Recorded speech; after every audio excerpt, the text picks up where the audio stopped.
Former Prime Minister Abdullah Ahmad Badawi was laid to rest at the Heroes Mausoleum near Masjid Negara at around 2:30 p.m. today.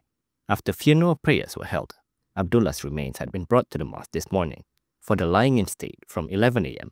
to 1 p.m.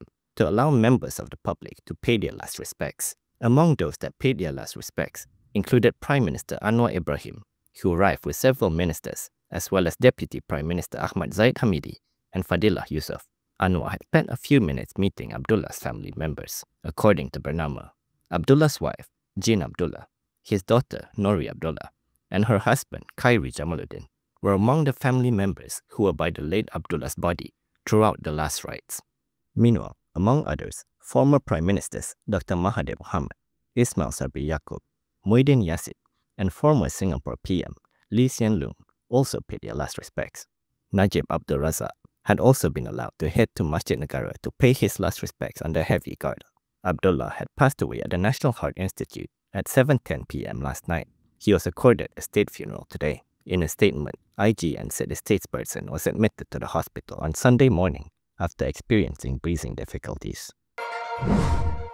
Former Premier Najib Abdul Razak was allowed to head to Masjid Negara to pay his last respects to his predecessor, Abdullah Ahmad Badawi, today. Najib's lawyer, Shafee Abdullah, said the prison department had granted permission. This was relayed in court today, where the former premier was supposed to attend his 1MDB corruption trial. According to FMT, Judge Colin Lawrence Sequeira then allowed the court to adjourn with the trial to continue tomorrow. Najib arrived at Masjid Negara at around 10:30 a.m. and was under heavy guard. He was allowed to greet Abdullah's son Kamaluddin to extend his condolences, and reportedly left around 10 minutes later. Najib was Abdullah's deputy prime minister from 2004 to 2009. Abdullah Badawi passed away at the National Heart Institute at 7:10 p.m. yesterday at the age of 85. Rao MP Chow Yu-hee and Safe Musang King Alliance chairperson Wilson Chang have been released after a night in police custody for allegedly obstructing public servants from performing their duties.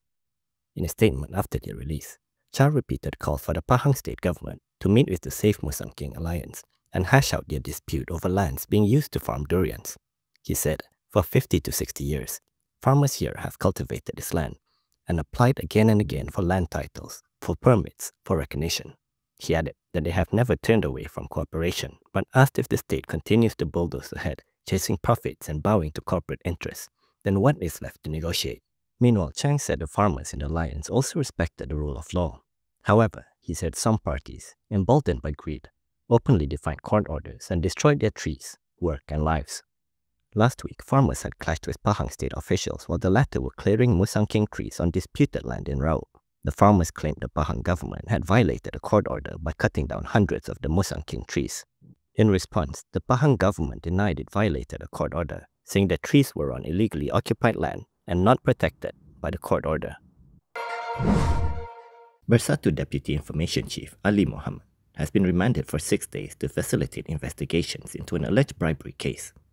According to his lawyer, Rafiq Rashid Ali, he was taken before a magistrate in Malacca this morning for a remand application, and the magistrate granted a 6-day remand period.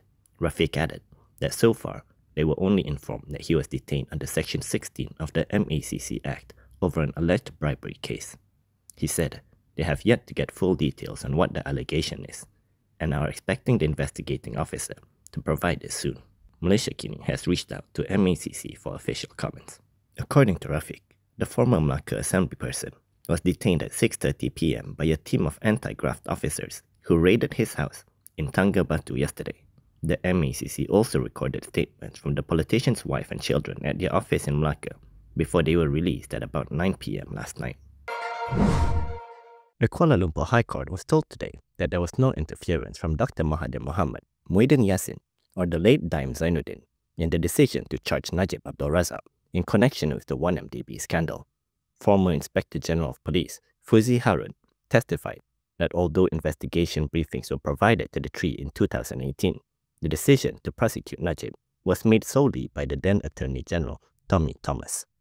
According to Bernama, Fuzi said the briefings to the three were conducted separately by the Bukit Aman Commercial Crime Investigation Department Director, R. Rajagopal, in May, July, and August 2018. This was in their capacity as Prime Minister, Home Minister, and the head of the Council of Eminent Persons respectively. Fuzi said this in his testimony as the 19th defense witness during Najib's trial over the alleged misappropriation of 2.3 billion ringgit in 1MDB funds. On October 30th last year, Judge Colin Lawrence Sequeira ordered Najib to enter his defense after ruling that the prosecution had proven a prima facie case against him. Transport Minister Anthony Loke has thanked Pakatan Harapan's political rivals who brandished a caricature of his image during the Air Kuning by-election nomination day.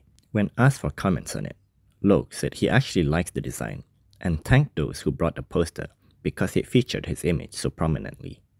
He said even though he wasn't present on nomination day, they held up his image as if they were his supporters.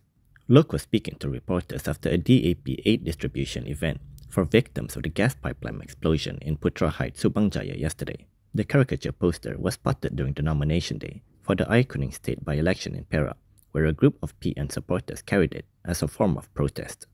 A Gerakan source said it is intended as a response to Loke's remarks, which were perceived as belittling the concern shown by the public over DAP setting up a fund to assist victims of the gas explosion.